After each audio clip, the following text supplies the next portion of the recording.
Patrick Bell. I served in the U.S. Army, 03 in Iraq, 04. The question I got most often joining the Army after college was why?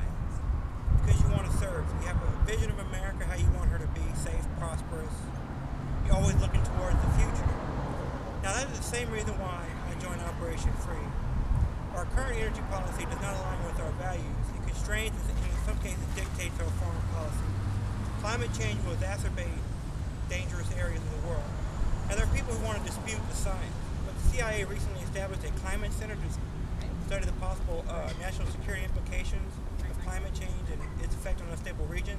The DoD named it in its 4-year quadrennial report, which is a bipartisan effort begun under the last president and under 2 secretaries of defense. These are issues that are demonstrable. There's droughts, there's floods.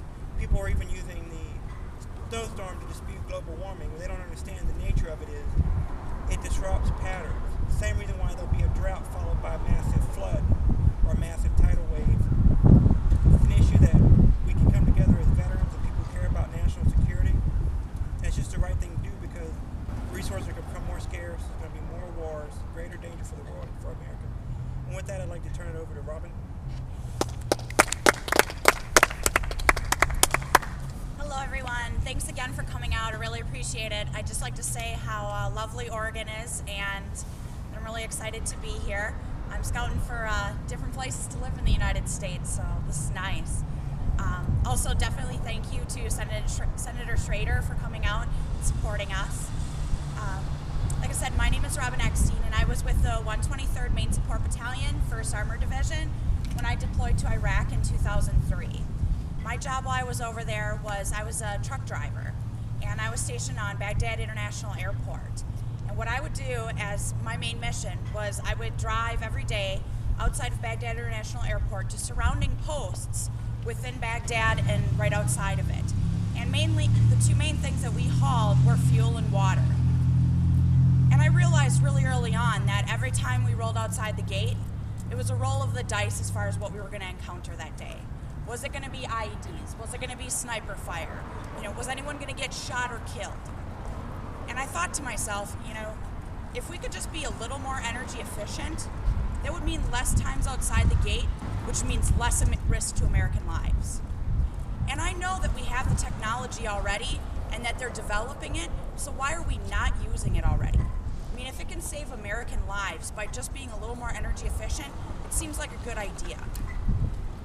And a lot of people think too, I mean, it's not just transporting the fuel too, but it's also these small outposts within Baghdad, the surrounding area, that run basically everything off of generators. So logistically, these other outposts can't do anything without this fuel. Whereas if they had solar power, they wouldn't need us bringing them fuel all the time. So when I got out of the military and I came back to the United States, I got involved in some veterans organizations, and they pointed me the way for Operation Free, and I jumped at the chance to be involved. Because for me, when you tell me climate change and national security, I get it. It makes sense. But I understand that some people kind of need the puzzle piece together for them. And so that's why we're out here, is to educate people and let them know. Because it's not only our dependence on oil from unfriendly and unstable regimes, but it's also the fact that our CO2, our carbon pollution, is creating climate change, which is making areas that are already unstable, they're accelerating that. So when you have these droughts and you have these floods and you have these famines, this makes it a breeding ground for terrorists because these people are desperate. And as another veteran that's been on the tour has been saying, he caught actually a poor farmer that had been setting an IED. Luckily it didn't hurt anyone. They were able to trace it back, they were able to find it, and found out that he simply took $200, to plant this because he needed to feed his family. Now, if we can see ourselves doing that, if other people can see themselves doing that, what would you do? So I urge you all to please contact your senators, contact your congressmen, tell your friends and family. Tell them that this is a national security issue, that this isn't left, this isn't right, this is everyone, this is bipartisan.